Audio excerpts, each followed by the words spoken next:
Great job. Remember not to drink and drive when you come home. He will be your ambulance driver. All right.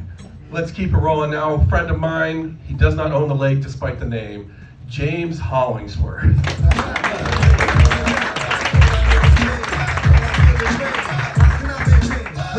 Hey, Laugh Out Lounge, how are we doing tonight? Amazing. Yeah, so my roommate, she's been criticizing me lately for mansplaining too much. And I kind of think that's unfair that women have this term for when men over-explain things, but guys don't have a term for when women do the complete opposite, which is not explain obvious concepts to me, and then get mad at me when I don't understand the very obvious concept. I'll give you an example. Like apparently, if you don't clean the lint trap when you do the dryer, you can start a fire. Well, I didn't know that. And if she had just taken the time to explain that to me, we wouldn't have had a problem, and she would still have a cat. No surprise here, she also says that I'm not very empathetic. You don't know what empathy is? It's kind of like being psychic with feelings. But no, get this. Her idea of being a good person means that when she's feeling bad, I'm also supposed to feel bad. That sounds incredibly selfish, right? Like if you're feeling bad, the goal shouldn't be to get me down here with you where we both feel terrible. We should be trying to work on getting you up here with me, where we both don't care about your dead cat, you know? So much better. Any pickup truck drivers in the crowd? All right, a few. I've developed a serious prejudice against all of you. I don't even think you'll disagree with the criticism, but y'all be driving like you know you're gonna survive whatever car accident you cause. Like it's getting to the point where if I'm heading towards a merge lane and there's like a truck behind me 2 lights back, I just swerve off the road and take my chances with the trees. You guys are not sharing this road. I remember back in the day when trucks used to be used to haul things other than a person's entire political identity. Yeah. Now every time I get cut off by a truck, there's like a couple InfoWar bumper stickers, some Punisher skulls, maybe like 2 Confederate flags hoisted in the back. Sometimes it's hard because like I'll agree with some of the bumper stickers, like I used to be a big Second Amendment supporter, but then one of these guys cut me off and then I was so devastated I had to donate all my guns to Goodwill. I miss them, but the kids need them more. But I shouldn't be too hard on truck drivers, right? Because truck drivers are good people. Truck drivers will actually help you if you have problems, right? Like if your car's stuck in a ditch, truck driver friend's gonna pull you out. If you need help moving, truck driver friend is there for you. If I were to ask my left-wing friends to help me move, the only thing that happens is they show up that morning and then immediately unionize. Hey guys, I'll buy you lunch, get you a pizza if you help me move. How about a living wage? You guys do not know the meaning of friendship. I think the people I really have a problem with are 2-seater sports car guys. Yeah. Like these guys have never helped anyone to the airport. They'll always just tell you, I'm sorry, there's no room in the trunk. That's where I keep all my condoms. They literally spent more money on a car just to exclude people. It's the most elitist thing. Let's see here. So my family, we like to talk about current events a lot. We all have different perspectives, so it always makes for an interesting conversation. And my dad, last week, he was telling me about how he was concerned that artificial intelligence was gonna like take over the world and humans wouldn't be in charge of anything. And I had to remind him, Dad, we're not in charge of anything now. That's some other group of humans, and they suck. If anything, I'm rooting for robot overlords. Currently, robots have like 0 wars under their belt. That's a really good record for governance. I would trust an AI with the nuclear codes. You know, much more than one of 2 old guys with dementia, right? And I think, you know what, if we try hard enough, we could probably get an AI, we could program one to care about human rights or the country or the planet. But when we elect a person, we just sort of have to trust them despite all the historical evidence to the contrary. You know? I'm just saying, there are no supercomputers flying to a pedophile island. It's a good trade, guys. And we already trust technology for everything else anyways, right? Like if you got a question, you got Google. If you don't know where you're going, you got GPS. But if I were even to follow any of you into the parking lot and ask you for very specific pornography, yeah, you would all just judge me. But technology gets me what I want. Pricks. Anyways, my brother-in-law, he's really concerned about climate change, and so he thinks we need to control the population. So he wants to have like a cap on birth rates. But my dad was concerned about something called demographic collapse, which is the idea that if you have too many old people retiring and leaving the workforce and not enough young people to replace them, then your whole society just falls apart. So me being a moderate, I heard those two arguments and thought, well, what if we just kill all the old people? Okay, this was a lot more positive a response than what I got at Thanksgiving. I appreciate that. Look, they said it was awful, it was a terrible idea, it's not something we should even consider, but none of them told me it wouldn't work. I'm just kidding. I don't want to kill all the old people and be left with a bunch of 20-year-olds saying things like no cap and good vibes only. You might as well just kill me at that point. Let's see here. Let's also lose the crowd with this next opinion I have. I think we've all been too hard on billionaires lately. Hear me out. It's not that I have a problem with people having a problem with billionaires, I just don't think we should complain about everything they do. For example, that whole submarine thing, right? Remember a couple billionaires, they go down a submarine, they get crushed to death, and we were all just sort of like, ha ha ha ha ha, you're dead now, and that's hilarious. But I just think that was kind of cool. We should have been more supportive of that. That was some Johnny Quest shit. If you have billions of dollars, you should be doing more stuff like that. How many billionaires are just like dying old in their beds surrounded by their family? That's bullshit. Go on an undersea adventure.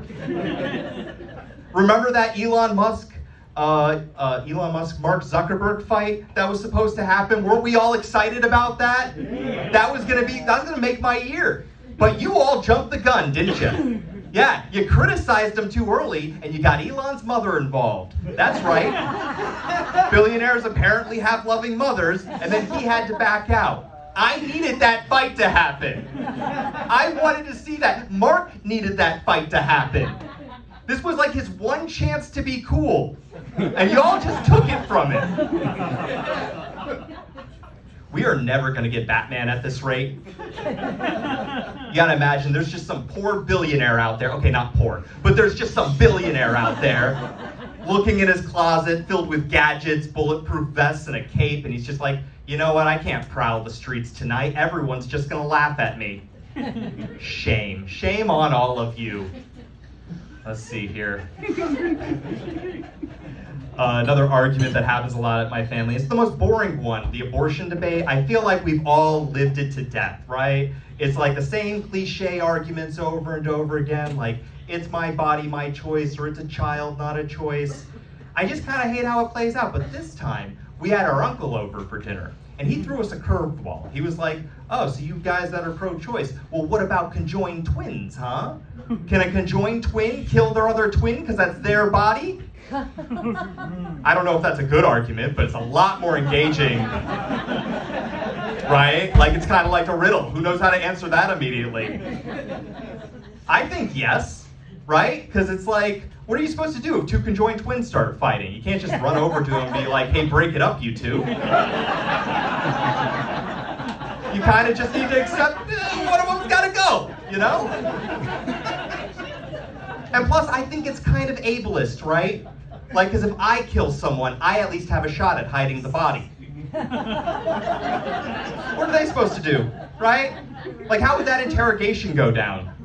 Excuse me, sir, when did you first realize your brother was dead? My brother's dead? Well, this is the first I'm hearing of this. Sir, he's right there where your arm should be. Who, that? I've never seen that man before in my life. I don't even think he's dead. I think he's just a little tired. Oh, look, he's waking up. He's waving at us. Look at him go. Look at him. See, he's up. He's chipper. You should let him and me out of this interrogation room. No reason for us to be here. So I've been getting a lot of my news from extremist channels on YouTube, because YouTube will demonetize those channels, and as it turns out, I would rather be on a watch list than watch a commercial. Yeah. But I've been learning some things about these channels, like apparently some people think 9/11 was an inside job. Yeah, but my therapist says that the real inside job is the one where we work on ourselves. Yeah, so she's probably in on it. Okay, so you guys like the twist ending to that joke? Where we find out the doctor is a woman? There we go, we got that. We got that from a woman. Another story I came across, a Parkland shooting survivor's father gets involved with QAnon and now believes his child was a paid actor. Yeah. And I thought that story was kind of sweet, because most parents don't believe in their child's acting career. Let's see here. So I was on a dating site, and I was swiping through, when I came across this beautiful woman with a bunch of tattoos. And she would have been perfect, too, if it wasn't for, like, the tiniest of swastika tattoos. Yeah, you know how, like, you'll come across a perfect 10, but then she'll have a swastika tattoo, drops her all the way down to a 7?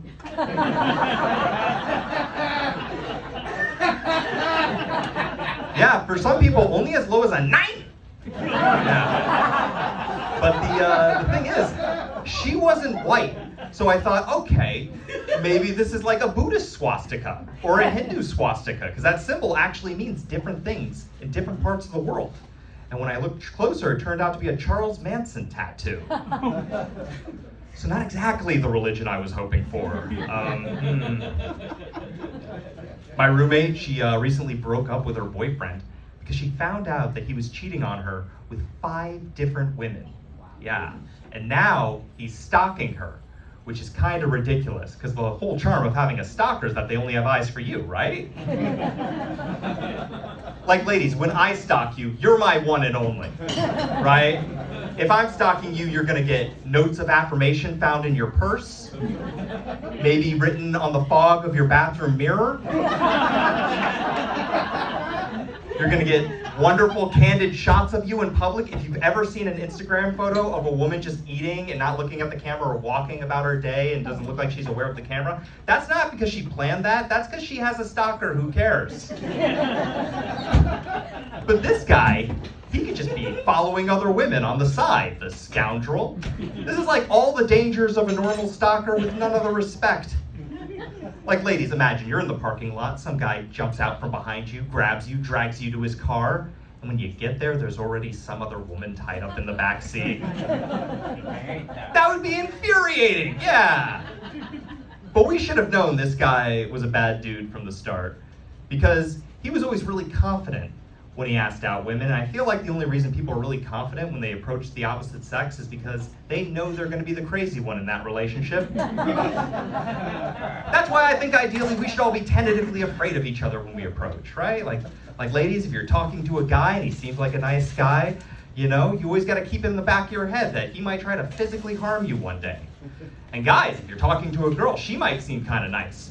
But you always got to keep it in the back of your head that she might try to say something that'll cause you to physically harm her one day. So you see, we just all got things to be concerned about.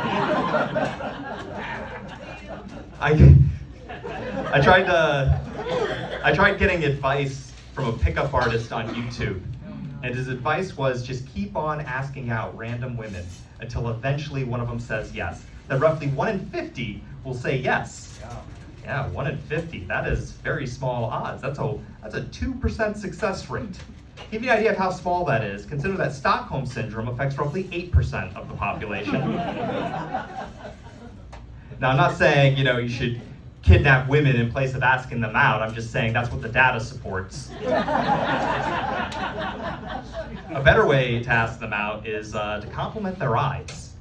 Yeah, like if you see a pretty lady, like you, ma'am, can I just say you have very confident, very firm, generous eyes. Yeah, see? Breaks the ice, makes her feel better, pisses off her husband. But you know, you have a smoldering glare yourself, sir, if I might say. Oh, see? Look at that smile! Look at that genuine smile! Now everything's better! We're gonna have a nice three-way at the end of the night? Oh, it's gonna be great! Hey guys, if you liked my set, I got some merch outside. You know, just talk to me or whatever. You've all been great. Give it up for yourselves and your host. Have a wonderful night.